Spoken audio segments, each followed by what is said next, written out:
She was 7 years old the last time she saw her grandfather's hands. That was the detail that stayed with her through 12 years of group homes and caseworker rotations and institutional beige walls. Not the face, not the voice, not even the name spoken out loud in any room that felt safe. Just the hands, wide and calloused and permanently stained at the knuckles with something dark. Something that might have been engine grease or river clay, or just the accumulated evidence of a life spent building things. Hands that had held hers when they crossed a parking lot. Hands that had fixed a bicycle chain in under 4 minutes without looking down once.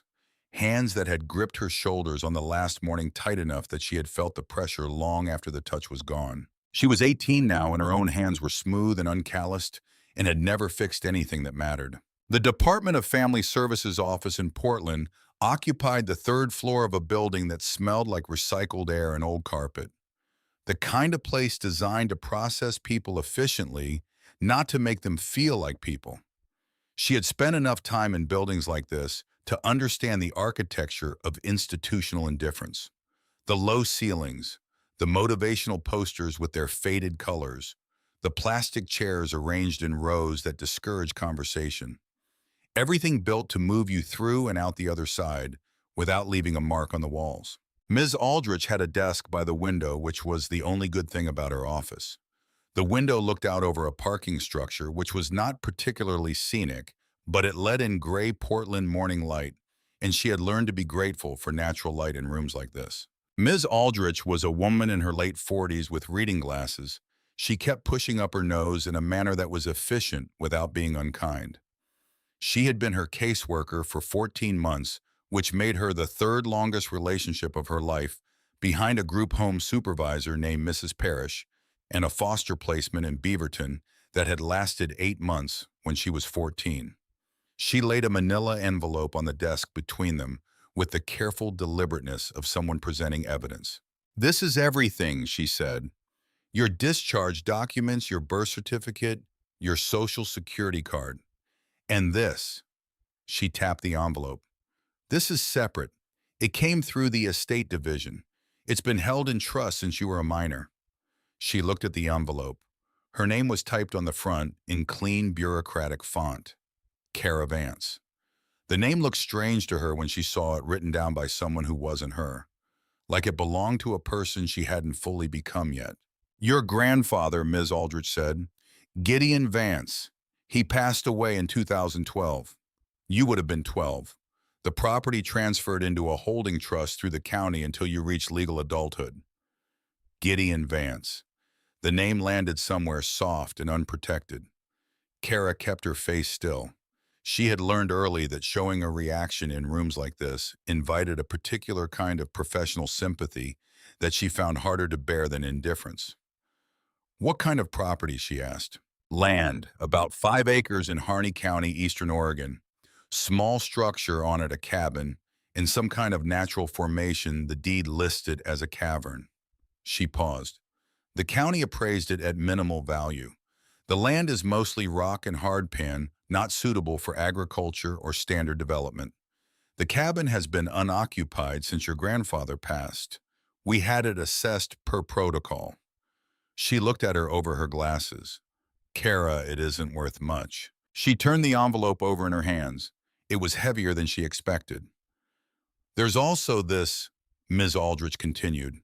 She slid a single sheet across the desk. A letter printed on corporate letterhead. "Titan Land Corporation, Portland, Oregon. They've been in contact with the estate office for the past 3 years. They're interested in purchasing the parcel. Their standing offer is $5,000. $5,000. The number sat in the room between them with a kind of false modesty, like it knew it was being discussed by someone for whom it represented more money than she had ever held. "That's more than the land's assessed value," Ms. Aldrich said, and her voice had shifted into something careful and deliberate. "It would give you enough for a deposit on an apartment first month's expenses while you find work. It would be a real start, Cara, a practical one." She looked at the letterhead. The Titan Land Corporation logo was a small geometric mountain, precise and clean. Professional. The kind of logo that cost real money to design. If it's worth nothing, she said, why do they want it? Ms. Aldrich paused. It was a brief pause, less than a second, but she noticed it. She had spent 12 years learning to read the pauses of adults in official capacities. Developers sometimes buy parcels speculatively, she said. They accumulate land in areas they believe may appreciate. Mineral rights access corridors, future rezoning. It doesn't necessarily mean the property has immediate value. But they've been trying to buy it for 3 years. Kara.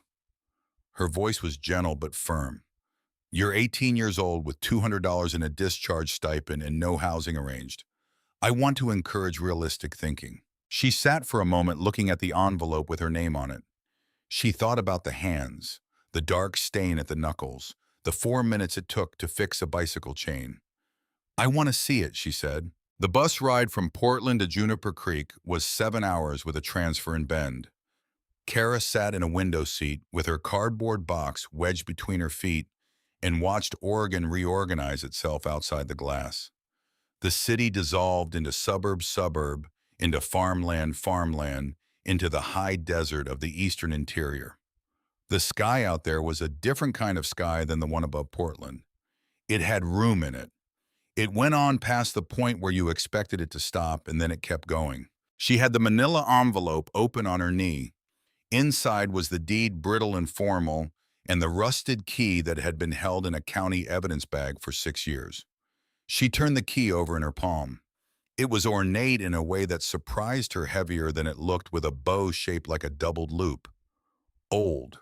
Not antique store old, but genuinely old, the kind of old that came from being handled by working hands for decades. She read the deed 3 times.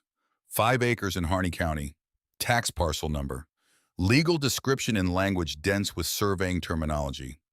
And at the bottom, in parentheses, beneath the description of the natural features, includes natural cavern formation, unmapped extent unknown. Unmapped. Extent unknown. She thought about that phrase for a long time as the high desert rolled past. Unmapped. Someone had stood at the edge of that cave and decided it was too unknown to describe, or hadn't bothered, or hadn't been allowed. The transfer in Bend was 40 minutes.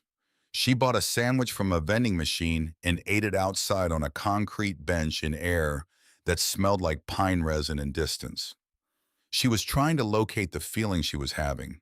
It wasn't hope exactly. She had learned to be careful with hope the way you were careful with a knife that had cut you before. It was something more like the feeling before an answer arrives to a question you have been afraid to ask. The suspended moment. The held breath. She had been 7 the last time she saw her grandfather. She remembered 2 things clearly and a third thing that might have been a dream. The first clear thing was the bicycle chain. She had cried because the chain had come off, and her grandfather had knelt in the gravel driveway and fixed it so fast it seemed like a trick. The second clear thing was a smell, sawdust, and something mineral like struck flint or wet stone, which was the smell of the old man's workshop in the building behind the house. The third thing, which might have been a dream, was a story about water, about a river that ran underground and came up somewhere unexpected miles from where it went down. Her grandfather's voice telling it in the dark of a bedroom she could no longer fully see in her memory, only feel around the edges. Water finds its way, the voice had said. It always does. That's the one thing you can count on. She got back on the bus. Juniper Creek was a town that had decided to stop growing sometime in the mid-1980s and had been quietly holding that position ever since. A main street of perhaps 8 storefronts, a gas station with an American flag that needed replacing, a diner with a hand-painted sign, a post office smaller than most living rooms, a general store with a wooden porch that ran the length of the building and a screen door that slapped against its frame in the wind. The bus stopped and Kara was the only passenger who got off.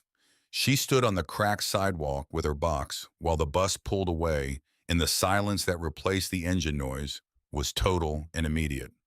She had grown up in cities and suburbs where silence was something that happened briefly and by accident. This silence was structural. It had weight and depth and a particular quality of stillness that made her feel both very exposed and very small. A man was sweeping the porch of the general store. He stopped when he saw her and watched her with the uncomplicated curiosity of someone who lived in a place where strangers were infrequent and therefore interesting. Kara crossed the street. The man was in his late 50s, thickly built with a sun-weathered face and a white mustache that had grown to the point of being a statement. He wore a canvas work shirt with the sleeves rolled to the elbows. "Looking for a place called Vance Property," Kara said. "5 acres on the East Road. Belonged to a man named Gideon Vance." The man's broom stopped moving. He looked at her for a moment with an expression that reorganized itself from curiosity into something more considered. "Gideon's place," he said. "Hadn't heard that name in a while." He leaned the broom against the porch railing. "You're the granddaughter." "How do you know that?" "Because Gideon used to talk about you. Not often. But when he did, there was a particular look about him." The man held out his hand. "Barnett Cruz. I run this store. Ran it when Gideon was alive, too. He used to come in for supplies maybe once a month." Kara Vance. Barnett shook her hand with a grip that communicated something, not dominance, but the solid acknowledgement of one working person recognizing another. "He was a good man, your grandfather. Strange to some people around here. Spent a lot of time alone out on that rock of his doing whatever it was he was doing. People thought he'd gone a little off after the county business." He paused. "You know about the county business." "They took me from him when I was 7. Barnett nodded once slowly, the nod of a man confirming something he had already suspected. "He tried everything he could to stop that. I know that for a fact. Mortgaged what little he had left trying to find a lawyer who'd take his case." He looked at the box in her hands. "You're not thinking of staying out there?" "I'm thinking about it." Barnett scratched the back of his neck. "There's nothing out there, miss. The cabin's been empty 6 years. Roof situation is bad. No power, no running water piped in. And Titan's been sniffing around that land for years now. They send somebody by every few months to see if anything's changed with the title." He glanced at the envelope under her arm. "Somebody told you about their offer." $5,000. Something moved across Barnett's face. Not quite contempt, but adjacent to it. 5,000 for 5 acres with a water table underneath it. He said it almost to himself, then seemed to realize he'd said it out loud and stopped. Kara went very still. "What did you say?" Barnett looked at her. There was a moment of decision happening behind his eyes, the visible arithmetic of a man calculating what he knew against what he should say. "Nothing that's been confirmed," he said carefully. "Just something Gideon mentioned once years back. Said the cave on his land went deeper than anyone knew. Said there was something down there worth more than the whole county thought his land was worth." He shook his head. "People around here figured it was just an old man talking, feeling sorry for himself. But you didn't think that." "I thought he was the most methodical, least sorry for himself man I'd ever met," Barnett said. "And I thought if Gideon Vance said there was something in that cave, there probably was." He got Kara a ride with a man named Whit Ames who did odd jobs and small construction around the county and drove a truck that had seen approximately 200,000 miles of hard road and seemed proud of it. Whit was quiet in the way of people who have made a considered peace with silence. He loaded her box in the truck bed without comment and drove east on a dirt road that left the paved county highway after about 2 miles, and then committed fully to being a dirt road in every respect. The landscape shifted around them as they drove. The sage grew denser, and the rock formations rose up from the earth in strange configurations. Columns and shelves and tilted plates of stone that looked like they had been arranged by some force that had not been interested in human geometry. Juniper trees with their shaggy bark and their blue-gray berries dotted the hillsides. The sky above was the specific shade of blue that only exists in high desert air, saturated and deep and slightly painful to look at directly. "Your grandfather's place," Whit said about 4 miles in. It was the first thing he'd said since they left town. "You knew him. Fixed his porch step twice, replaced a window. Good work to do for him. He was precise about what he wanted, and he didn't change his mind once he'd decided." Witt slowed the truck to navigate a section of road where the surface had washed out into a series of ridges.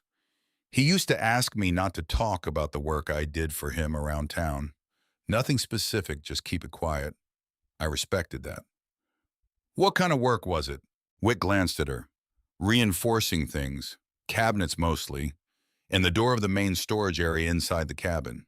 Heavy gauge hardware, the kind you'd put on a root cellar. I figured he was just cautious about his supplies. Man living alone out here, you think about security. Kara held that information carefully the way you hold something fragile before you know what it is. The truck came over a low rise and the property appeared below them. She had prepared herself for disappointment. She had run the mental exercise multiple times on the bus, talking herself down from whatever unnamed expectation had been building since Portland, and she had thought she'd done a thorough job. She had been wrong. The disappointment that hit her when she saw the property was of a different order than what she had prepared for. It was the specific physical disappointment of a place that has been genuinely abandoned, left to be reclaimed by a landscape that had never been particularly interested in human habitation to begin with. The cabin was small and sat low to the ground, as though it had been slowly pushing itself down into the earth over the years. The roof sagged dramatically at its center, a concave arc that gathered shadow even in full daylight. Two of the four windows were boarded with plywood that had warped and split from years of weather. The porch railing had collapsed entirely on one side. The barn, or what had been a barn, was a skeleton of gray timber leaning at an angle that seemed to defy its own continued existence. The land around the structures was thick with dried brush and volunteer juniper seedlings that had come up wherever they wanted. And behind it all, rising up abruptly at the property's eastern edge, a wall of pale stone, raw and sheer and indifferent, a cliff face with a dark shadow at its base that might have been a shadow or might have been something else. "I'll come back tomorrow with materials if you want," Witt said. "Roof's the first thing, rain's coming later in the week." He said it without pity, which she appreciated more than she could have explained. She walked down to the cabin alone. The door had swollen in its frame and required her shoulder to open. The smell that came out was the smell of enclosure and time-damp wood and mineral dust, and the particular sweetness of old fabric decomposing slowly in the dark. The single room was just large enough to hold a cot with a rotting mattress, a table with one leg shimmied with a folded piece of cardboard that had been there long enough to bond with the floor, two chairs and a cast-iron stove that had survived everything else's decline through sheer density. Everything was covered in the gray silk of accumulated dust, except for the stove, which was just rust and silence. She set her box on the table. She stood in the middle of the room for a long time. There was a moment standing there when the whole decision felt like a kind of elaborate self-deception. The voice of Ms. Aldrich was precise and reasonable in her memory. "You're 18 years old with $200. The rational case arranged itself in her mind with the clean logic of the inevitable sell. The land, take the 5,000, get an apartment, get a job, build something from the ground up the way everyone else did. This was a ruin. This was a dead man's last act of wishful thinking, whatever Barnett Cruz believed about water tables, whatever the ornate key implied. She sat down on the cot. The frame groaned beneath her. She looked at the boarded windows, the gray light coming through the gaps. Then she picked up her flashlight and walked out the back door toward the rock face. The cliff was higher than it had looked from the truck, perhaps 40 feet of pale limestone shot through with horizontal bands of darker stone. Up close, it had a presence that was almost architectural, like the face of something that had been here long before anyone had thought to name it, and would be here long after the name stopped mattering. The base of the cliff was choked with overgrown juniper, the branches dense and interlocking, and she had to push through them sideways to find the gap. The entrance was a vertical slash in the rock, perhaps 3 feet wide and 5 feet high, partially hidden behind the branches of a juniper that had grown specifically to make it difficult. The air that came through it was a different temperature than the outside air, cold and mineral and faintly wet, carrying something at the bottom of its scent that was like deep water, like turned stone, like the inside of a well. She stood at the threshold for a moment. Then she switched on her flashlight and stepped inside. The passage narrowed for the first 10 feet enough that she had to angle her shoulders, and then it opened with a suddenness that felt physical, a release of pressure as though the rock had been holding its breath and let it go. The ceiling rose to what she estimated was 20 feet above her. The beam of her flashlight crossed the walls and showed her pale stone sculpted into shapes by water that had flowed here for 1,000 years before it found another route. Rippled formations along the walls, smooth depressions in the floor where pools had once sat. The sound of her footsteps changed from the dry crunch of the entrance to something more resonant, more contained, a sound that went in several directions at once. She walked deeper. The chamber narrowed again into a passage, and she followed it, her light moving across surfaces that glistened faintly with mineral moisture. The temperature dropped. The silence became the kind of silence that has texture, not the absence of sound, but the presence of something older than sound. She was underground and alone, and the flashlight's beam was the only warm thing for a considerable distance in any direction. And she felt something she hadn't expected to feel in this place. She felt calm.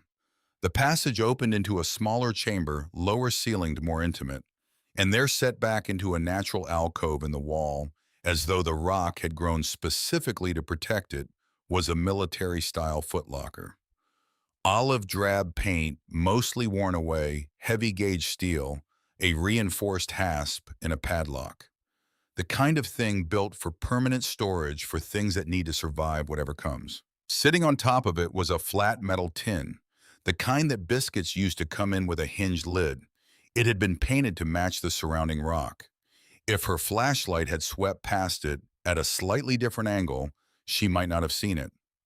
Her hands were not steady when she reached for the tin. The lid opened without resistance. Inside, on a bed of folded cotton cloth, was a brass key. Newer than the rusted iron key in her pocket, not new, but preserved with a simple straight bow and a precisely cut blade. Below the key was an envelope. Not a bureaucratic envelope, not institutional white, but a cream-colored envelope. Heavier stock, the kind someone chooses specifically because they want it to last. Her name was written on the front in a handwriting she had never consciously seen before and recognized anyway. Kara. 4 letters in a hand that shook slightly, that tilted rightward, that had formed these specific letters with the care of someone writing the most important address of their life. She sat down on the floor of the cave, with her back against the cold stone and her flashlight balanced on her knee, and she opened the envelope. There were 2 pages written on both sides, the same slightly trembling, rightward tilting hand throughout. "My dear girl," it began. "If you are reading this, then 2 things are true. The first is that I am gone, and for that I am more sorry than I have ever been sorry for anything. The second is that you came. You found your way here. You stood in that cave, and you decided to look instead of walk away. And that means everything I believed about you was right." She had to stop. She pressed the back of her hand against her mouth and held herself very still for a moment in the cold dark. "I know what you were told. I know what the system told you and what the silence told you, which is worse. I know you grew up believing I signed your life away, that I decided an old man's convenience mattered more than you did. It is a lie. It is the lie I have lived with every single day since the morning they put you in that car and drove away, and I need you to hear the truth before you hear anything else. They took you, Kara. I did not give you up. A man from the state came to my house in the spring of 2007 with papers and a threat. He didn't bother to make subtle.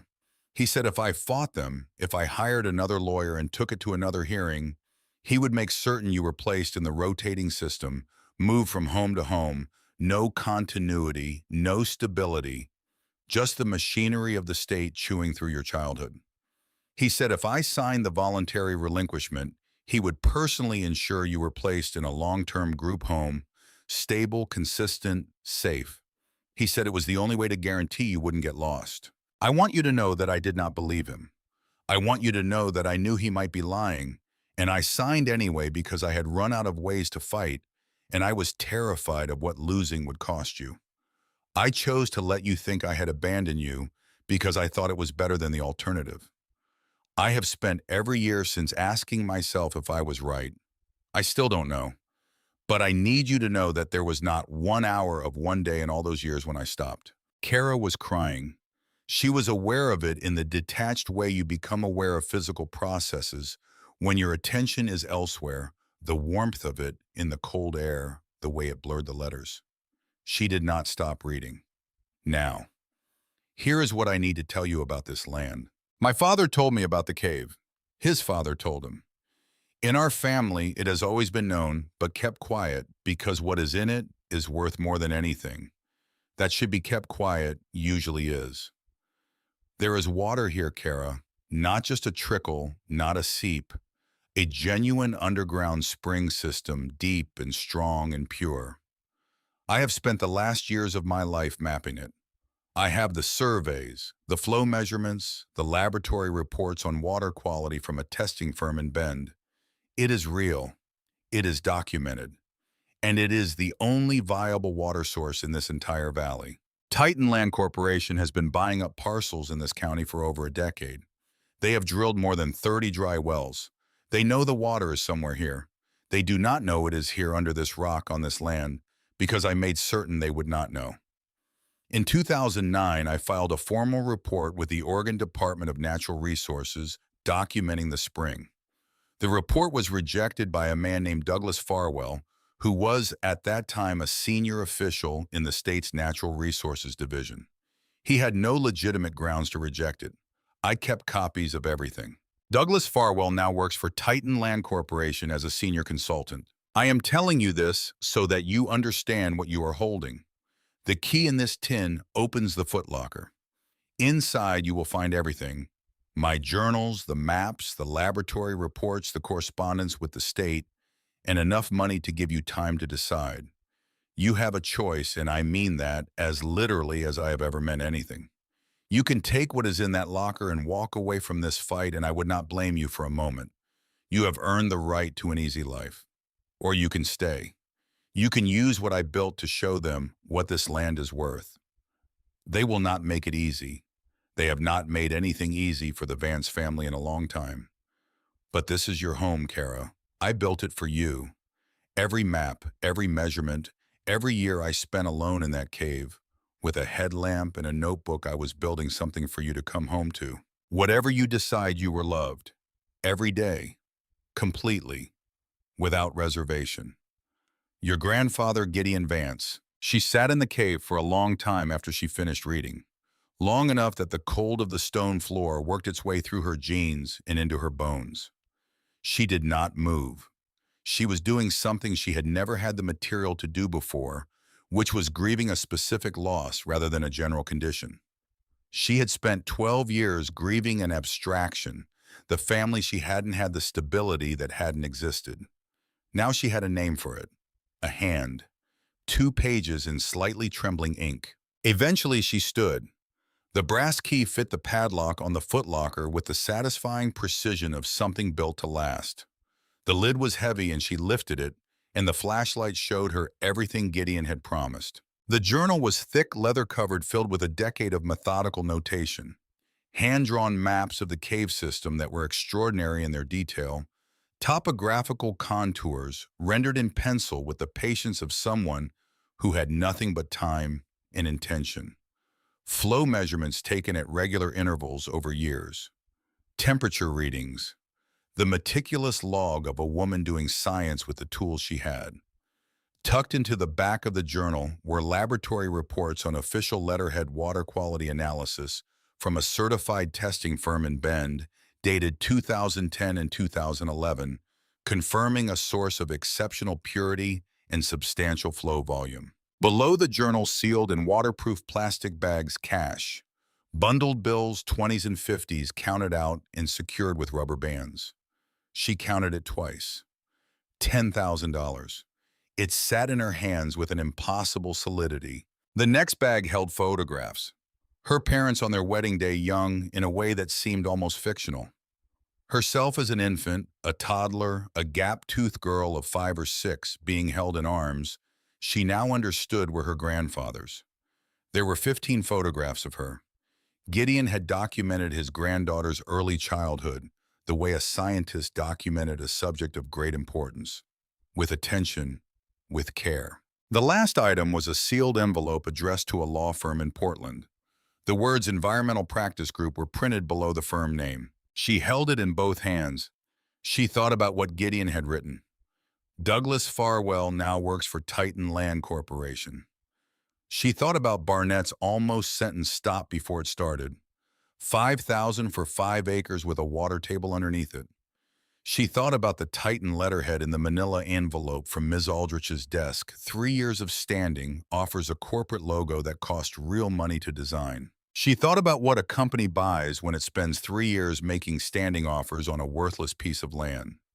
She climbed back through the passage and out through the juniper branches and stood in the last of the afternoon light with the journal under her arm and the brass key in her fist.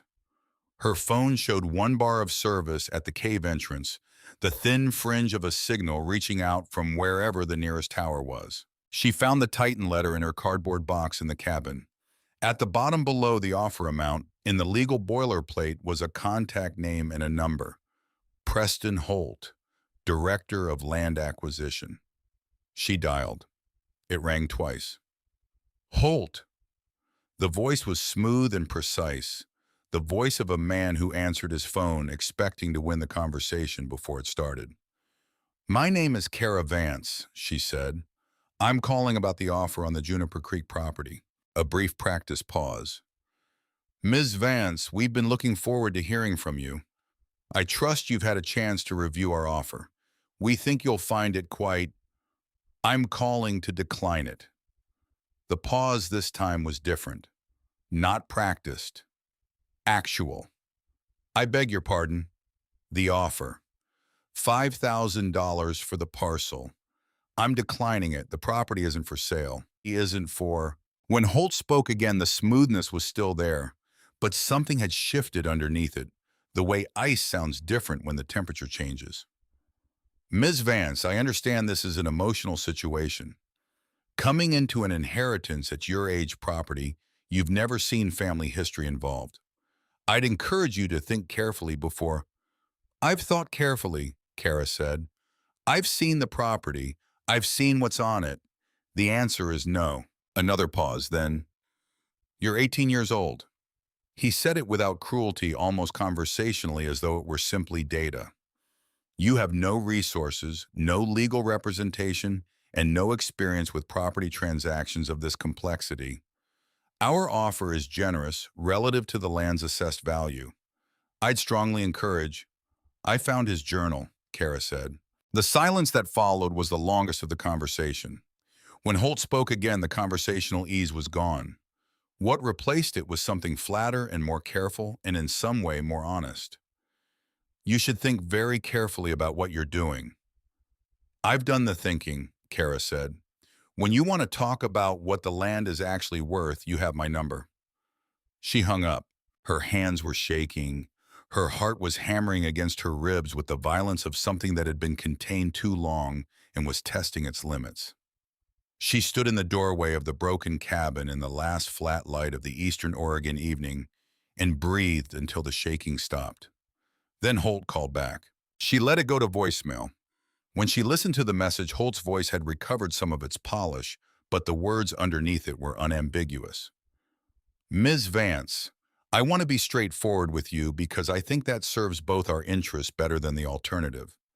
You're not the first person to stand on that property and believe they'd found something significant. I'll leave it at that. Call me back when you've had time to reconsider. The offer stands, for now." "You're not the first person to stand on that property and believe they'd found something significant." She played the message twice. She stood in the cold cabin in the gathering dark, the journal heavy in her hands, and turned those words over until they showed her what they were hiding. Not the first. She looked at the reinforced cabinet doors that Witt had described installing, the heavy-gauge hardware on the interior storage, the care with which every document in the footlocker had been sealed and protected, the cave entrance hidden behind a juniper that had been growing for decades specifically in that specific spot. Gideon had known something might happen to his evidence. He had taken precautions that went beyond caution into something more deliberate, something that knew what it was defending against. Kara opened the journal to the first page. The first entry was dated March 14th, 2008, 14 months after they took her away. I began measuring today. The flow at the main chamber entrance is consistent with a source of significant volume. I will need a year of measurements to establish the seasonal variation. I have time. I have nothing but time. I intend to use every hour of it. She read until her flashlight started to dim and the cold became absolute, and the only sound was the wind against the boarded windows, and somewhere distant, very faint, the sound of water moving through stone. The morning after she arrived, Kara woke on the cabin floor with Gideon's journal open across her chest, and a cold that had settled into her bones so thoroughly it felt structural. She had fallen asleep reading. The flashlight had died sometime in the night, and the cabin was dark except for the thin gray light pressing through the gaps in the boarded windows, the first suggestion of dawn finding every crack it could. She lay still for a moment and listened to the silence. It was different from the silence of the group homes, which had always been a provisional silence, a held breath between one institutional sound and the next. This silence had permanence. It had been here before her and would be here after. She was inside it the way you were inside weather. She got up, went outside, and stood in the cold eastern Oregon morning while the sky turned from gray to the pale gold of very early light.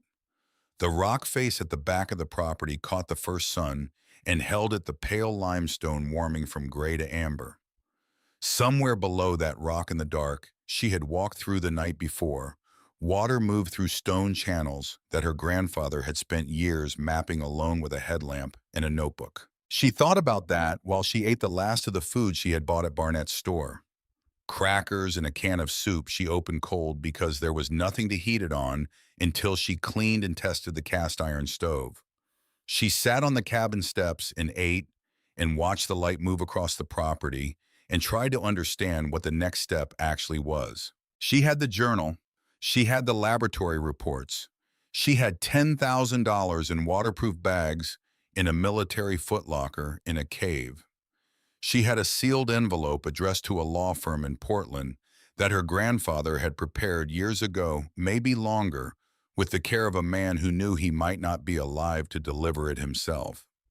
And she had a voicemail from Preston Holt that she had listened to 4 times now, not because the words changed, but because the space beneath them kept showing her new things. You're not the first person to stand on that property and believe they'd found something significant. She needed a lawyer. She needed the roof fixed before the rain that Whit had mentioned came in and finished what 6 years of neglect had started. She needed, in the most practical and immediate sense, a functioning place to live while she figured out everything else. She started with the roof. Whit arrived at 7:30 with a truck bed full of materials and no particular expression about any of it. He had a helper with him, a younger man named Dex, who worked without talking and moved with the economical efficiency of someone who had been doing physical labor since adolescence. They assessed the roof from the ground and then from a ladder, and Whit called down his findings with the tone of a physician reporting test results, factual and without drama. 3 sections of decking need to come out entirely. Ridge beam is sound, that's something. Figure 2 days to be watertight, another day to finish properly. Do it, Kara said. Whit looked at her from the ladder with the same considering expression Barnett had used. You're paying with what? Kara had thought about this. She took 3 bundled 50s from the inside pocket of her jacket, money she had separated from the rest of the footlocker cash the night before. Materials and your time for the week, whatever's fair. Whit looked at the money and then at Kara and then back at the roof. He came down the ladder. That's fair, he said, and took the money and put it in his shirt pocket without counting it, which was its own kind of statement. While Whit and Dex worked on the roof, Kara worked on the cabin's interior. She had no equipment beyond a broom, a bucket she found in the barn's debris, and the industrial-grade stubbornness that 12 years of institutional living had either built or revealed. She cleared the cabin room by room, which was not a long process given the cabin's size, but was an intense one. She hauled rotted mattress material and collapsed shelving and years of accumulated debris out the front door and into a pile she would deal with later. She swept the floor 3 times until the stone beneath showed itself. She opened all the windows that could be opened and let the desert air move through the space. Around mid-morning, Barnett's truck appeared on the dirt road. The old man got out carrying a paper bag and a thermos and crossed the property with the comfortable gait of someone visiting a place they had been before. "Thought you might need this," he said, setting the bag on the porch. Hot food, it turned out, a container of soup and 2 biscuits wrapped in foil. Kara accepted it without the reflexive discomfort she usually felt when people did something unexpectedly kind. She was hungry enough that the discomfort didn't have room to establish itself. Barnett sat on the porch step and drank coffee from the thermos cap and watched Witten Dex work overhead. "You decide what you're doing yet?" "I decided before I got here," Kara said. "I mean the legal side. Titan's not going to sit on their hands once they know you're digging in." "I found my grandfather's documentation." She said it carefully, watching Barnett's face. "Survey maps, flow measurements, lab reports, in correspondence with the state DNR from 2009. Barnett went very still. "The report he filed. You knew about it." "He mentioned it once. Said he'd done everything right, filed it proper, and it came back rejected inside of 3 weeks. Said the man who rejected it didn't have legitimate grounds." He paused. He was angry about that in a way I hadn't seen him angry before. Gideon didn't get angry easily. He was more of a slow burn type.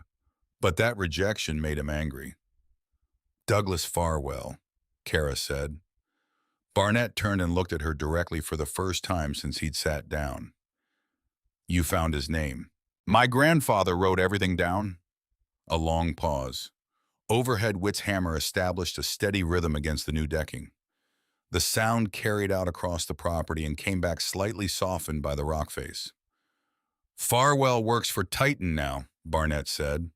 It wasn't a question. "Senior consultant. Has been for at least 5 years, according to the journal." Barnett was quiet for a moment. Then he said, "You need a lawyer, not a general practice person from Bend. You need someone who does environmental law and knows water rights in this state." "My grandfather already arranged it," Kara said. "He left an envelope addressed to a firm in Portland, Environmental Practice Group. I haven't opened it yet." Barnett looked at her. "He prepared for this a long time ago." "Yes," Kara said. "He did." She drove to Portland 2 days later once the roof was watertight and the cabin was functional enough to constitute shelter rather than just structure. She took the sealed envelope and the most critical documents from the footlocker, the laboratory reports, and the key sections of Gideon's journal, and she made the 7-hour round trip in a rental car she paid for with footlocker cash. The law firm occupied a modest suite on the 4th floor of a building in the Pearl District. The name on the door was Drummond Environmental Law. The waiting room held 2 chairs, a bookcase, and a woman in her late 30s who introduced herself as Cecily Drummond with the directness of someone who had decided years ago that professional warmth and professional effectiveness were not in conflict. She checked the postmark on the envelope first, then the date on the interior documents before she spoke.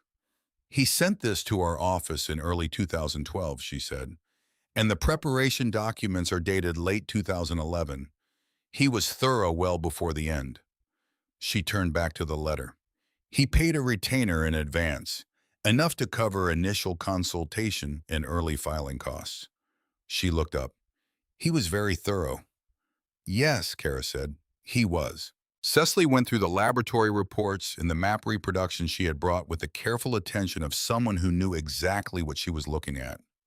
She asked precise questions about the footlocker's location, the cave system's accessibility, and the specific language of the 2009 DNR rejection letter. When she mentioned Douglas Farwell's name and current position, Cecily made a note on her legal pad and underlined it twice. "This is a water rights claim," she said, "with a secondary dimension that involves potential conflict of interest at the state regulatory level and possibly fraud in the rejection of your grandfather's original filing." She tapped her pen against the pad. The water rights claim itself is strong. The documentation your grandfather compiled is exceptional. I've seen professional hydrological surveys with less rigor. She paused. Titan will contest it. They'll file a counterclaim challenging the validity of the surveys and likely move to dispute the underlying deed itself. They'll argue your grandfather lacked capacity to create a valid estate instrument. They'll say he was mentally ill. They'll suggest it.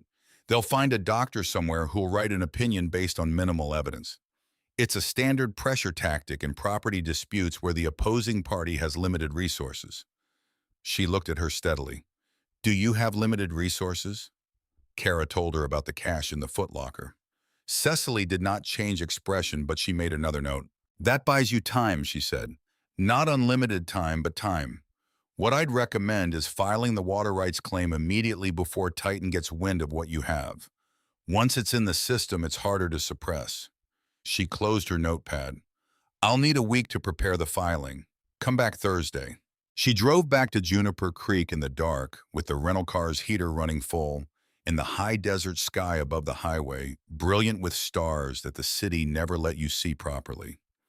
She thought about Gideon sitting alone in the same darkness, in whatever vehicle he had driven in, whatever year this particular road had looked, however it had looked, carrying the same knowledge, the same weight of it.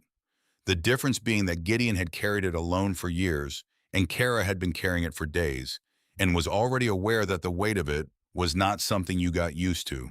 You just got stronger or you didn't. She was going to have to get stronger. The filing went in on a Thursday morning.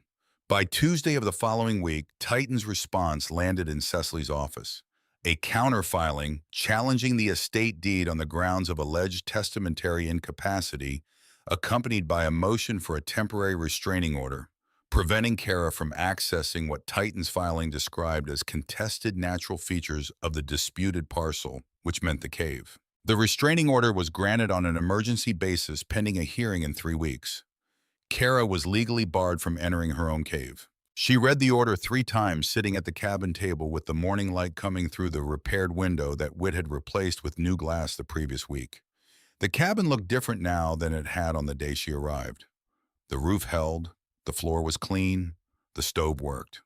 Whit had replaced the window frames and the porch railing, and had done it with a craftsman's standard, taking the same care with a structure that most people would have considered a teardown as he would have taken with something worth saving, which was because Whit Ames was someone who made no distinction between those two categories. Kara had watched him work every day and had started asking questions, and Whit had started answering them, and over the course of 2 weeks, something had developed between them that neither of them had named and probably wouldn't, which was a version of respect between two people who expressed respect through attention rather than declaration.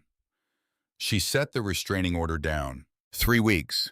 She was barred from the cave for 3 weeks while lawyers argued procedural points in a courthouse 2 counties away. It was designed to be disruptive. It was designed to cut her off from her documentation, from her ability to continue her own survey work that had been supplementing Gideon's records from the physical evidence of what the land actually contained. It was a play for time, and in a resource contest, time was money, and they had more of both. She went outside and started clearing brush. There was a great deal of brush to clear. The property had been accumulating it for 6 years, and the high desert was generous with its offerings. She worked through the morning with tools Whit had left, a long-handled brush hook and a pair of loppers for the heavier juniper branches, moving in a systematic pattern outward from the cabin. The work had a quality she had discovered, and not yet named, which was that it demanded exactly enough physical and directional attention to silence everything else, without demanding enough to exhaust her. Her body worked, and her mind was free to move at its own pace through the things that needed thinking. She was thinking about the voicemail, the first one from the night she arrived. You're not the first person. She was thinking about what Gideon had written in the journal's margins, not in the main entries, but in the small notes he had added in different ink, sometimes months after the original entry, revisiting things. One marginal note in particular had stayed with her. Reeves property sold March 2014. Hargrove parcel transferred October 2013. Both under pressure, both below market. Pattern requires documentation. The names had no context in the journal beyond those references, but they were there written down with the precision of a man who understood that what gets written down survives and what doesn't gets lost. She was still thinking about it 2 hours later when Barnett's truck came down the dirt road at a speed that was not Barnett's usual speed. The old man got out quickly. He was carrying an expression that Kara had not seen on him before, which was something between urgency and controlled anger. "I need to tell you something," Barnett said. "And I want to say up front that I should have told you sooner, but I wasn't certain, and I didn't want to put a problem in your head that I couldn't confirm." Kara set down the brush hook. "Tell me." "Deputy Tate." Barnett said the name the way you said the name of something you'd found in your house that shouldn't be there. "Arlo Tate. He's been the county deputy out here for 5 years. Good enough at the job, no particular problems with him. But over the last 2 weeks, I've been paying attention to something I'd noticed before but not put together." He stopped, reorganized. "He's been by your property 4 times since you arrived, ostensibly checking in, being neighborly. Small-town law enforcement, that's not abnormal in itself. But I saw him yesterday afternoon in the parking lot behind my store talking to a man in a vehicle I didn't recognize. Long conversation. The man wasn't from here. He was in a good car, the kind of car people from Portland drive when they're trying to look inconspicuous." Barnett's jaw tightened. "And then last night, my nephew who does odd jobs down in Lakeview called me. He says he's heard from a contact at the county records office that someone has been requesting copies of the Vance title records going back 10 years. Not Cecily Drummond's office. Someone else requesting them through a third party, not leaving a direct name." Kara felt the pieces organizing themselves before she had finished hearing all of them. "How long has Tate been on Titan's payroll?" she asked. Barnett looked at her. "I don't know that he is. How long do you think?" A pause. "The property has been on their radar since at least 2015. That's when the offers started coming through the estate office, according to what you told me." He met her eyes.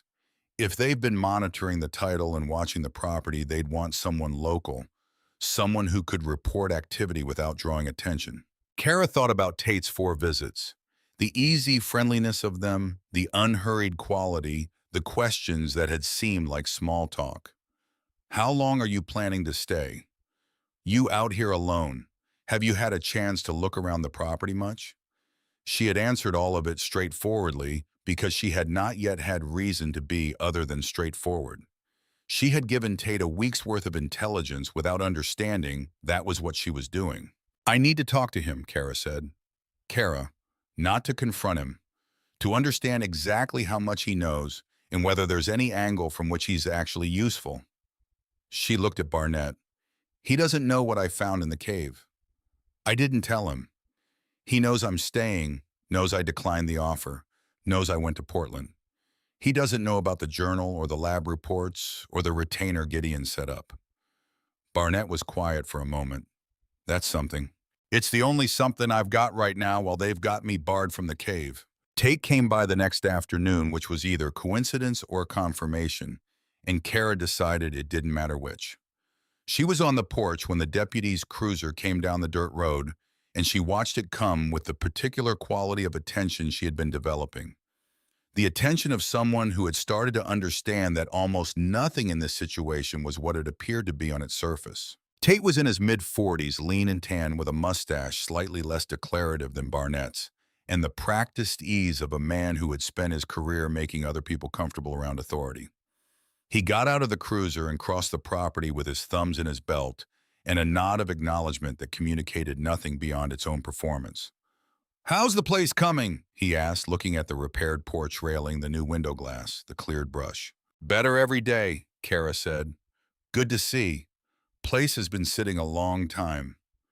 Tate looked at the rock face at the back of the property with an expression of casual interest that Kara now read as something else entirely. "You been out exploring back there at all? Before the order came in, I mean." There it was. The question shaped like small talk that was not small talk. "Looked around the first day," Kara said. "Not much to see." Tate nodded in a way that suggested he was filing the answer. Heard you made a trip to Portland. Visiting the city. Long way for a day trip. I've been in foster care my whole life, Kara said. I don't have a lot of ties keeping me local. Something moved in Tate's face, a small recalibration. The response had been personal and slightly deflecting, and he wasn't certain what to do with it. They talked for another 10 minutes about nothing that mattered, and then Tate got back in his cruiser and drove away, and Kara stood on the porch and watched the dust settle back onto the road. Then she went inside and called Cecily. I think Titan has someone local watching the property, she said when Cecily picked up. County deputy named Arlo Tate. He's been making regular visits asking questions about my activity and specifically about the cave. Cecily was quiet for a moment. That's useful to know. It also tells us they're worried about what you have access to, which is consistent with a party that knows the water documentation exists, but doesn't know exactly what form it's in or how complete it is. They want to know before the hearing whether my grandfather's evidence is strong enough to hold up. Exactly, they're assessing. A pause. Kara, I need to tell you something about the hearing. Titan has filed an additional motion. They've retained a psychiatrist who has submitted a written opinion suggesting that Gideon Vance's documented behavior in his final years, specifically his solitary lifestyle, his extensive record-keeping, and his stated belief in the significance of his cave survey, constitutes evidence of a delusional disorder that may have compromised his testamentary capacity. Kara sat with that for a moment. They're saying he was crazy. They're suggesting it as a legal argument. The opinion is thin, and I can challenge it effectively. But I want you to be aware that this is the direction they're taking. They're trying to delegitimize the documentation at the source by delegitimizing the man who created it. What do you need from me? Character testimony from people who knew him. Specifically, anyone who can speak to his methodical nature, his consistency, his rational engagement with the world. Barnett, Cruz, Whit Ames, anyone else in Juniper Creek who had regular contact with him. I'll talk to them. She spent the next 3 days talking to everyone in Juniper Creek who had known Gideon Vance. It was not a long list because Gideon had lived quietly and kept to himself in the way of someone with serious work to do and limited time to do it in. But the people on the list were unambiguous. The owner of the gas station who had serviced Gideon's truck for 12 years said he was the most careful man he'd ever known, kept maintenance records on that truck going back to the day he bought it. The woman who ran the post office said he mailed packages regularly to a testing laboratory in Bend and to a law firm in Portland, and never seemed confused about what he was doing or why. The pastor of the small church at the edge of town had spoken with Gideon perhaps once a year over coffee and described a man of unusual intellectual clarity who was also very obviously living with a grief he had chosen not to share. That word. Grief. It was in every description underneath the surface of every account, the way the water was underneath the stone. A man doing serious work alone in the face of an absence he had never recovered from. Kara wrote it all down. She was on the porch writing when Whit's truck came down the road on a Tuesday morning with an urgency that was not Whit's usual pace. Whit had no urgency. Whit had a settled deliberateness in all things that Kara had come to find stabilizing in the way of a fixed point. So when the truck came in fast and Whit got out with something tight across his face, Kara put the notebook down. Need to tell you something, Whit said coming up the porch steps, and it's going to make you angry. Tell me anyway. Whit sat down on the step.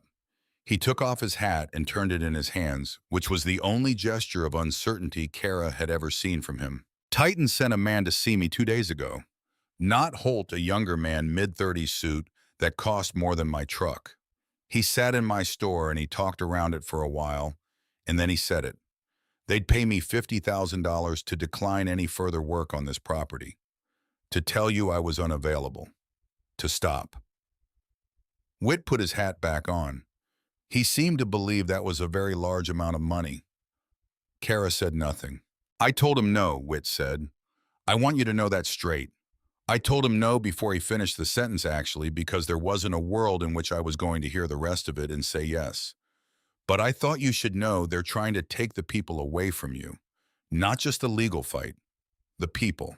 The calculated thoroughness of it landed on Kara with a weight that was almost impressive.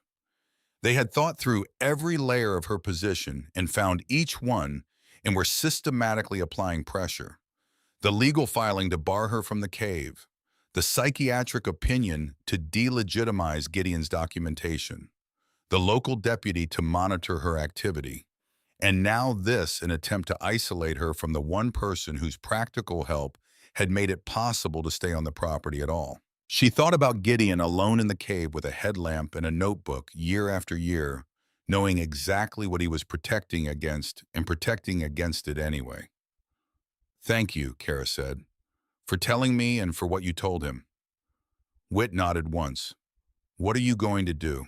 Kara thought about the journal entries she had read the night before, the one dated October 2011, 8 months before Gideon died, when the flow measurements showed a significant increase in the spring's output following a wet winter season. Gideon had written 3 lines in the main entry and then stopped and written one more line in the margin in a different pen, as though he had come back to it later. The water doesn't stop just because someone tells it to. "Keep going," Kara said. She was in the cabin 3 nights later working through the section of Gideon's journal that covered the 2009 DNR submission when she found the note she had not known was there.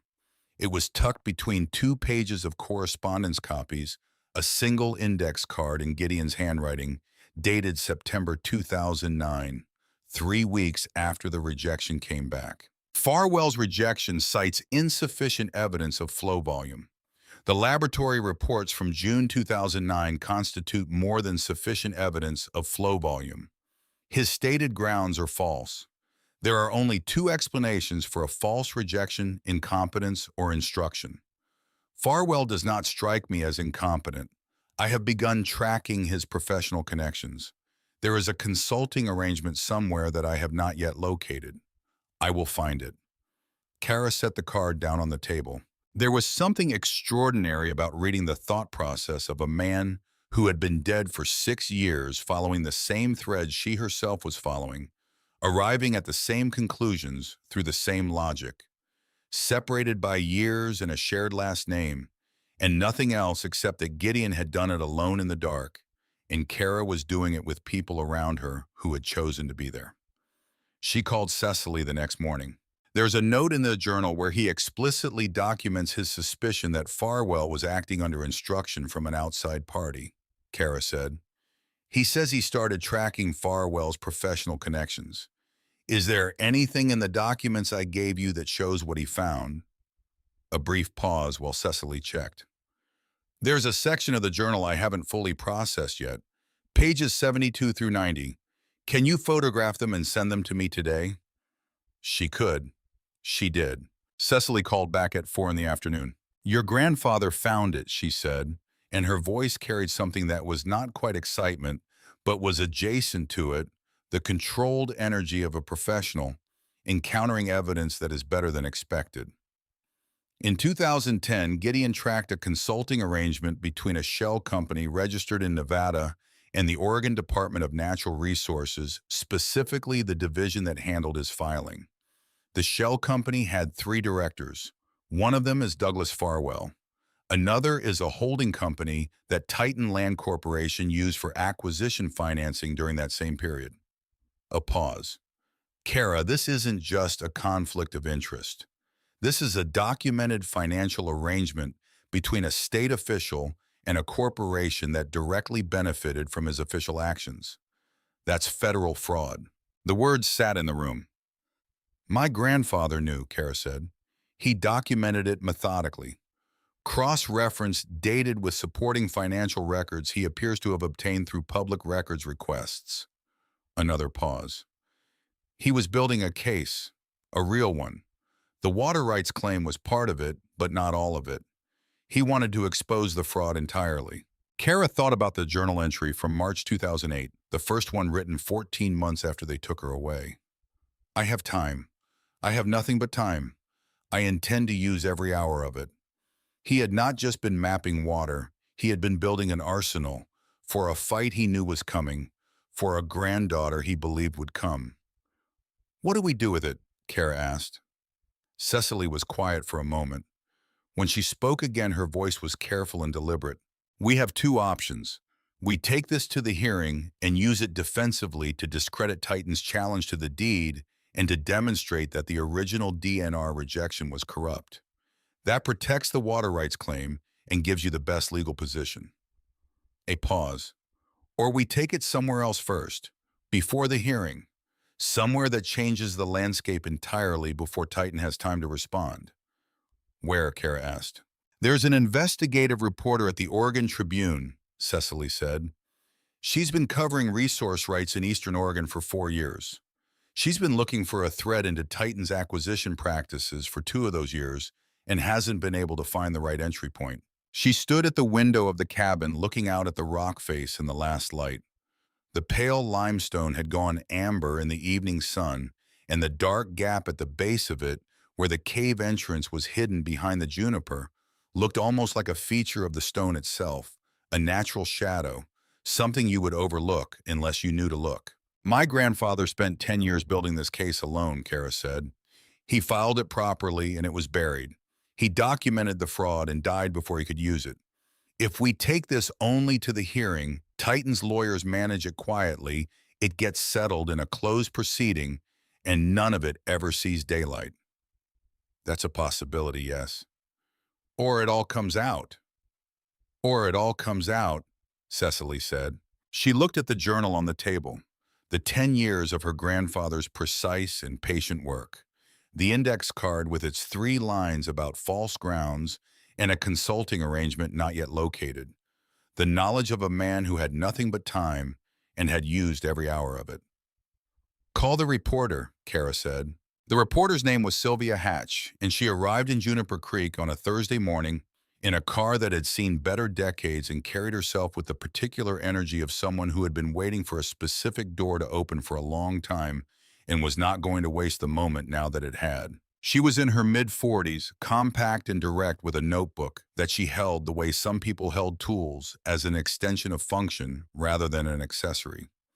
She sat at the cabin table across from Kara with Gideon's journal open between them and read without speaking for 40 minutes while Kara made coffee on the cast iron stove and watched the morning light move across the repaired floor. When she finally looked up, she said, "How long has your attorney had this material? 2 weeks. And Titan knows you have it. They know I have something. They don't know how complete it is." Sylvia looked back down at the journal pages, at the index card Kara had left beside it, at the photocopied financial records Gideon had obtained through a decade of patient public records requests. She turned pages with the care of someone handling evidence, which was exactly what she was doing. Your grandfather cross-referenced the shell company directors with Titan's acquisition financing records from the same period, she said. It was not quite a question. He was methodical. He was extraordinary, she said, and said it without sentimentality as a professional assessment. She sat back. I've been trying to find the thread into Titan's Eastern Oregon acquisitions for 2 years.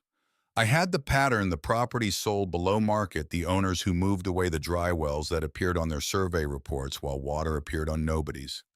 I had the shape of it, but not the mechanism. She tapped the index card. This is the mechanism.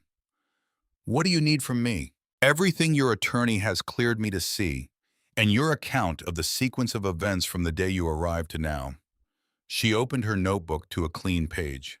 And I need to know about the water itself. What your grandfather documented, what the laboratory reports show, what the extent of the spring system actually is. Kara sat down across from her and started talking. She talked for 3 hours. She told her about the bus ride and the caseworker's advice and the rusted key. She told her about Barnett and Witt and the first night in the cave. She told her about the footlocker and the letter and the $10,000 and what it had felt like to read her grandfather's handwriting in the cold dark of a place that had been waiting for her for 6 years. She told her about Cecily and the water rights filing and the restraining order and the psychiatric opinion Titan had commissioned. She told her about Tate and the $50,000 offer to Witt and the phone call from Holt the night she arrived. Sylvia wrote without stopping. She asked precise questions at precise moments, the questions of someone who understood exactly what she was hearing and where the gaps were. At the end, she closed her notebook and looked at Kara across the table.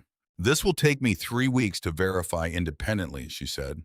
"I won't run anything I can't source. But if the financial records hold up the way they appear to, this is not a story about one property dispute. This is a story about systematic corruption in Oregon resource regulation going back at least a decade." She paused. "When it runs, Titan's legal position against you collapses. The fraud evidence makes every action they've taken in this county legally toxic. But it also means they'll know the story is coming before it runs because I have to give them the opportunity to respond, and they will react. Halmon aggressively and quickly. They'll look for every lever they have left." She met her eyes. "I want you to be prepared for that." Kara said she was. She wasn't entirely certain it was true, but she said it anyway because preparation was sometimes less about readiness and more about the decision to stand in the place where the thing was going to happen. Sylvia Hatch left Juniper Creek that afternoon with her notebook and photographs of the key documents and a handshake that communicated the same thing Witt's grip had communicated on the first day.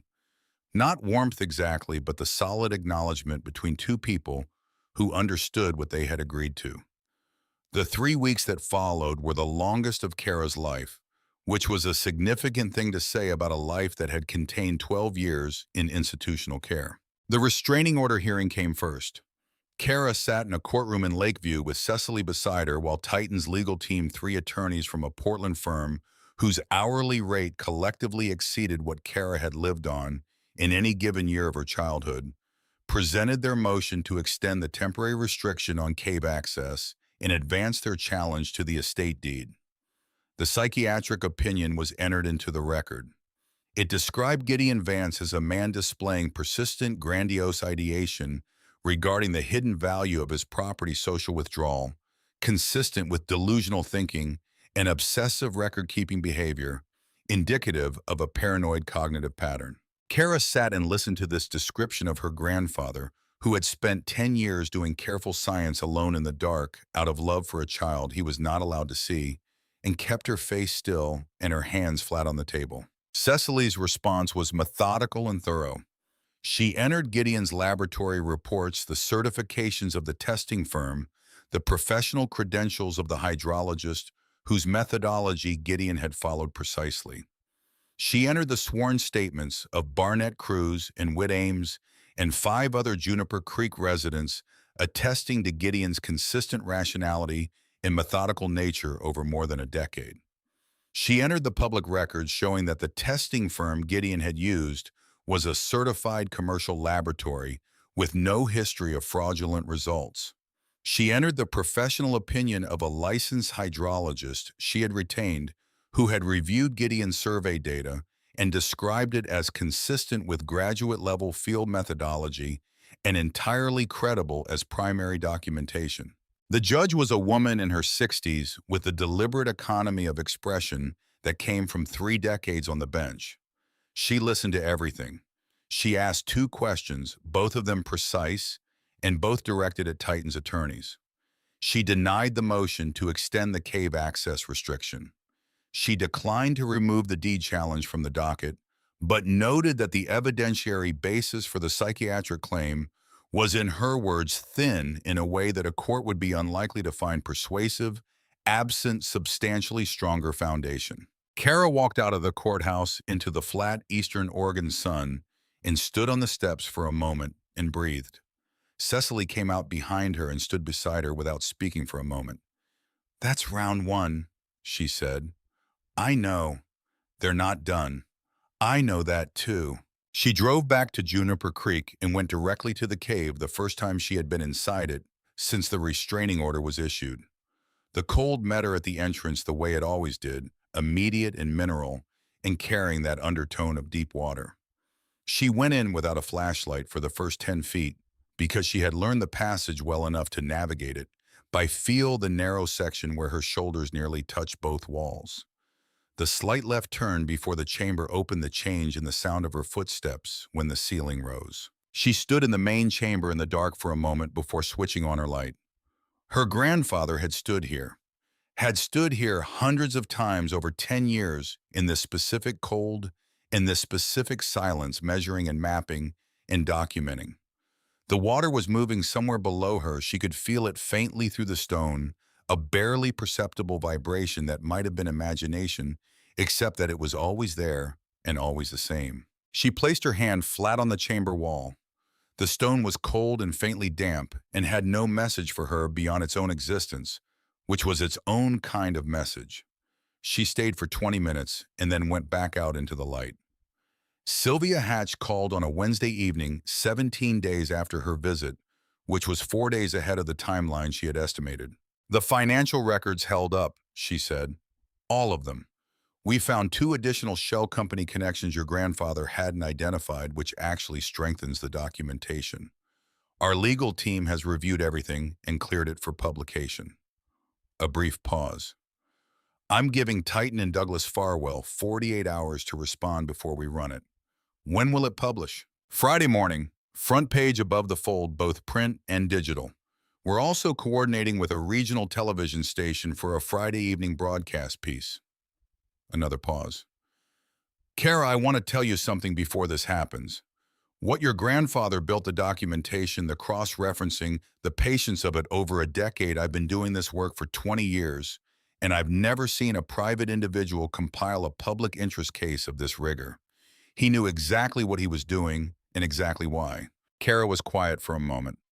Outside the cabin window, the rock face held the last of the evening light. "He had good reasons," Kara said. Friday morning, the story ran.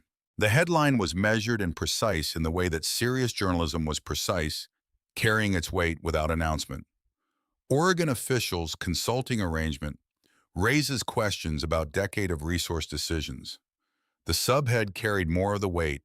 "Documents show financial ties between former DNR official and land corporation that benefited from his rulings." Kara read it twice on her phone at the cabin table with the morning coffee cooling beside her. Sylvia had written it the way the evidence demanded, methodically and without editorializing. Building the case brick by documented brick, from Gideon's 2009 filing through Farwell's rejection, through the shell company arrangement, through Titan's acquisition pattern, through the 3 neighboring property owners who had sold below market, under circumstances that, placed beside each other in the way the article arranged them, formed a shape that was unmistakable. By noon, the Oregon Tribune's website had crashed twice from traffic volume. By 2 in the afternoon, the FBI's Portland field office had issued a statement confirming that it was reviewing the published materials and assessing whether a formal investigation was warranted. By 4, Titan Land Corporation stock had dropped 11%, and their CEO had issued a statement through a public relations firm describing the allegations as without foundation and based on a mischaracterization of standard industry consulting arrangements, which was the kind of statement that lawyers wrote when their clients needed to say something and had nothing credible to say. Preston Holt did not issue a statement. Douglas Farwell did not issue a statement. Cecily called at 4:30. "Titan has withdrawn all pending legal actions against the estate," she said. "The deed challenged the psychiatric filing, the motion on cave access. All of it withdrawn this afternoon." Kara sat on the porch and absorbed that. "They're trying to reduce their exposure," Cecily said. "Every active legal action against you is a documented record of their conduct. They're cutting losses." "What about the water rights claim?" "Still active, still ours. With the legal challenges withdrawn, our path to adjudication is clear. We file for the hearing date, and we present the documentation. Based on what I'm seeing today, I don't expect significant opposition." A pause. "Kara, you should also know that the FBI's preliminary review is going to expand. The article identified 3 neighboring properties, but your grandfather's journal contains references to at least 2 others. The investigators are going to want those references." "They can have everything," Kara said. They had everything. The full journal, the complete financial documentation, the correspondence records. The laboratory reports all of it. Federal investigators arrived in Juniper Creek on the following Monday in 2 vehicles and spent 3 hours at the cabin with Kara and Cecily and left with document copies and a list of follow-up questions they would submit through official channels. One of the investigators, a woman in her 40s with the measured economy of someone trained to observe more than she revealed, paused at the cabin door on her way out and looked at the stack of journals on the table, the organized binders of documentation Kara had assembled from the footlocker's contents. "Your grandfather put this together over how long?" she asked. "About 10 years, Kara said. "He started in 2008. She looked at the journals. He was thorough. He had reasons to be. She nodded once and went out, and Kara understood from the quality of that nod that she had been in this work long enough to recognize the shape of what Gideon had done and to understand without needing it, explained what it had cost. The negotiation with Titan took 6 weeks. Kara did not negotiate with Preston Holt. Holt had quietly departed from his director position at Titan Land Corporation in the week following the Tribune article, replaced by an interim executive whose primary mandate appeared to be limiting damage. The negotiation was conducted through lawyers on both sides. Cecily at the table for Kara, a succession of attorneys for Titan who arrived and were replaced with the frequency of people who kept encountering a problem they had been told was manageable and were discovering was not. The terms Kara established at the beginning and did not move from were simple. The land was not for sale. What was available for negotiation was a long-term lease of water extraction rights with specific conservation limits, flow volume restrictions, and environmental monitoring requirements built into the agreement. The lease term was 30 years with renewal options that required Kara's affirmative consent. The annual fee was established by an independent hydrological assessment of the spring's commercial value, which produced a number that caused the first Titan attorney to ask for a recess. The week before the signing was scheduled, Cecily called with a warning in her voice that was not her usual register. "Holt made a move this morning," she said. "He retained a medical consultant and filed a supplementary brief with the court claiming Gideon had a documented history of psychiatric treatment. They're saying the estate instrument is voidable. They attached what appears to be a treatment record from a facility in Bend dated 2010. Kara sat very still. "Is it real?" "I had it verified within 4 hours," Cecily said, and her voice had gone from warning to something harder and more deliberate. "It's fabricated. The facility's own records show no patient by that name in any year. The document was created recently and backdated. Whoever made it was careless about the metadata." A pause that carried everything she had been building toward. "This is a crime, Kara, filing a fraudulent legal instrument in a federal adjacent proceeding. Holt has just handed us a third criminal referral on top of everything else." Kara was quiet for a moment. She was thinking about her grandfather writing at the cabin table in the dark, documenting everything with the precision of someone who understood that the truth, when it was properly recorded, was harder to bury than anything Titan could manufacture. She was thinking about all the times he had sat in that same cold silence and kept going anyway. "File it," Kara said. "Send the referral to the FBI tonight." Holt's attorney withdrew the brief the following morning. By end of week, Holt himself was named in a criminal referral to the Department of Justice. He did not attend the signing. The chair across the table was occupied by a junior Titan attorney who had the bearing of someone who had drawn the shortest straw in the office that morning and was determined to get through it with whatever dignity remained available to him. He passed the document across the table without ceremony. Kara read every page, which took 20 minutes, during which no one spoke. Then she signed her name, Kara Vance, in the same place on every page, and thought of nothing in particular, which was its own kind of peace. Afterwards, Cecily walked her out to the street, and they stood on the sidewalk in the October Portland air. "You know what this means financially," she said. "I know. For the rest of your life, Kara, it's that kind of number." She looked down the street at the Portland afternoon, the particular gray-gold light of Pacific Northwest autumn, the city going about its business around them, with the indifference of cities to individual events that were to the individuals involved enormous. "My grandfather spent 10 years in a cave," she said, "alone, without knowing if I would ever come. Cecily was quiet for a moment. He knew, she said. That's clear in the journal. He knew you would come. I almost didn't, Kara said. It was the first time she had said it out loud to anyone. The moment on the bus, the clean arithmetic of Miss Aldrich's advice, the siren logic of $5,000 and a new start and no looking back. How close it had been. How easily the whole of it, her grandfather's 10 years, the journal, the maps, the carefully preserved evidence, all of it could have gone to a corporation that would have extracted the water and built what they were going to build and left no record of what the land had actually been or who had loved it. But you did come, Cicely said. That's what counts. She drove back to Juniper Creek that evening. The high desert opened around her as she came over the pass east of Bend, the sky going deep blue and then purple, and then the particular black of a sky with no city light beneath it, hung with more stars than any urban eye was trained to expect.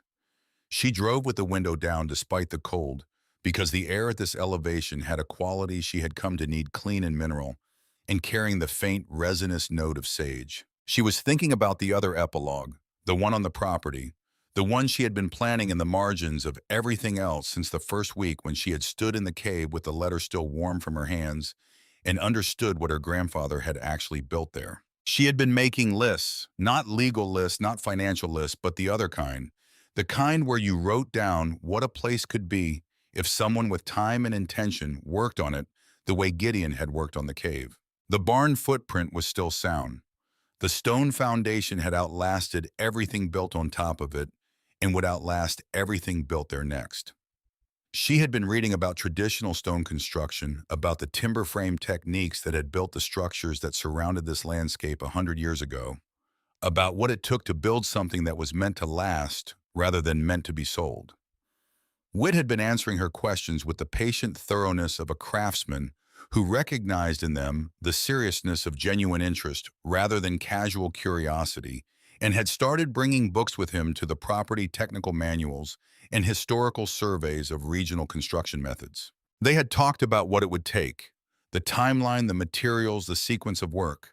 Whit had said with the directness that was his primary mode that it was the most ambitious project he had ever been asked to consider and that he wanted to do it. Kara had said they would start in the spring.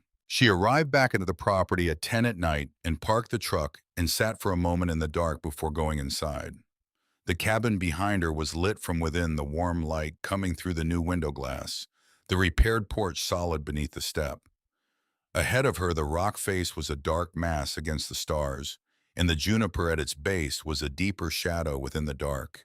And somewhere behind it, the cave entrance led down into the cold, and the silence and the sound of water moving through ancient stone. She went inside and made coffee and sat at the table with Gideon's journal open to the last written entry, the one dated 6 weeks before Gideon died, the handwriting looser than the earlier entries, but still precise in its substance, still the handwriting of a man who knew what he was writing and why.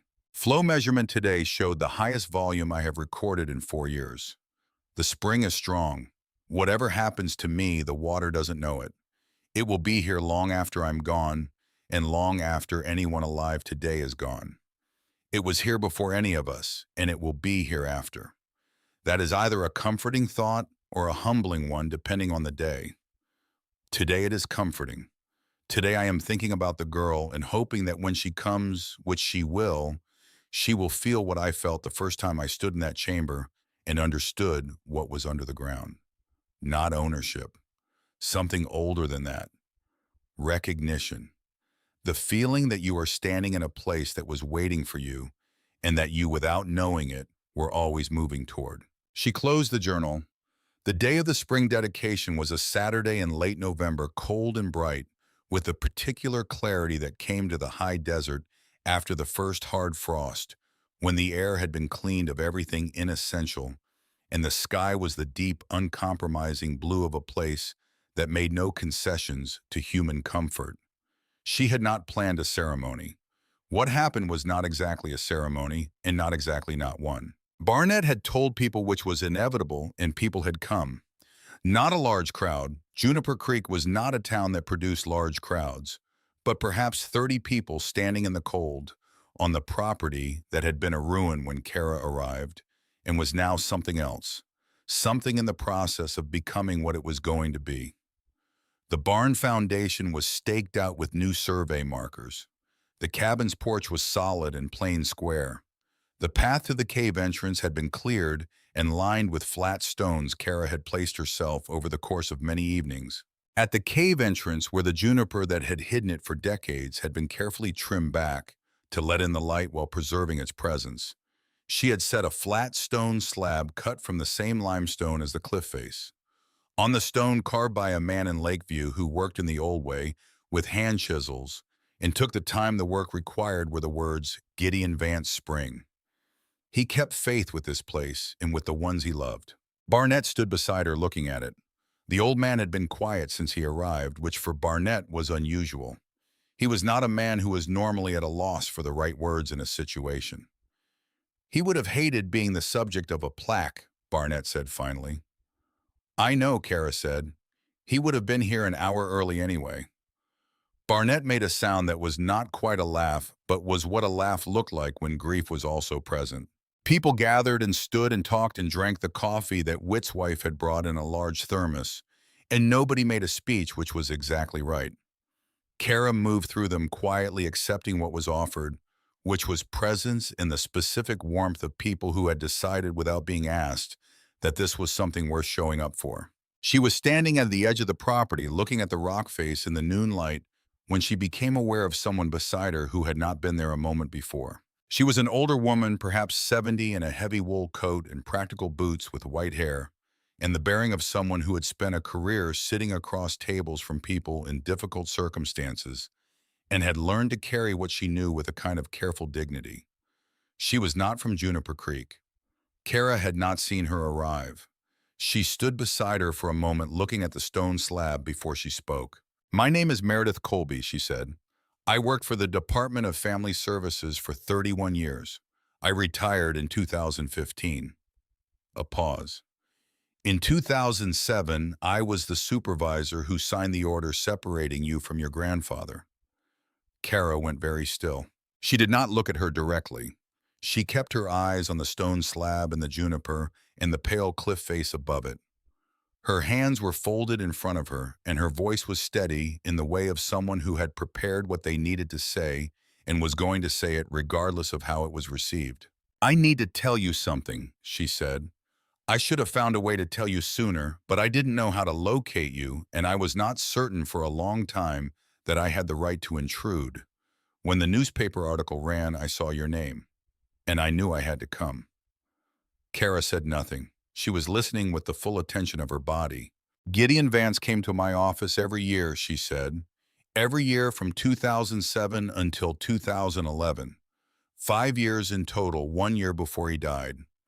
He came in the first week of December, which was the week of your birthday. She paused. The visits were not official. He had no standing legally to make contact or inquiries. But he came anyway, and he sat in my waiting room, and when I came out, he would stand up and he would ask me one question. Every year. The same question. Her voice did not waver. She had prepared this, had held it for years, and she was going to deliver it with the precision it deserved. He asked, "Is the girl all right?" She paused. I was not permitted to answer. Privacy regulations, the terms of the relinquishment agreement, the legal separation. I could not confirm or deny anything about your placement or your welfare. I told him that every year, and every year he nodded and said he understood and thanked me for my time and left. A very long pause. The 5th year, the last year he came, 2011, he stood up from the waiting room chair, and he looked older than I had remembered, and he asked his question, and I said what I always said. And before he left, he turned back and said something he had never said in the previous 4 years. She stopped. The wind moved through the juniper, and the cold carried the sound of the people gathered behind them, their voices low and comfortable in the way of people at rest. He said, I want you to know that I understand you're doing your job, and I don't hold it against you. But if you ever have occasion to speak to her, would you tell her that there hasn't been one day? She stopped again. Her composure held, but it was holding at some cost. Tell her there hasn't been one day when I didn't. She did not finish the sentence. She did not need to. Kara stood in the cold eastern Oregon noon with the sound of 30 people behind her and the weight of her grandfather's last decade all around her and the water running somewhere deep and constant under the stone beneath her feet. And she felt the specific thing that had no adequate name, the feeling of a loss and a restoration happening simultaneously, the grief and the gratitude arriving together the way two rivers arrive at the same point from different directions and become one body of water. She turned and looked at Meredith Colby. Her eyes were bright and she was holding herself very carefully. "Thank you for coming," Kara said. "Thank you for telling me." Meredith nodded once. She had said what she came to say, and she was not going to add to it.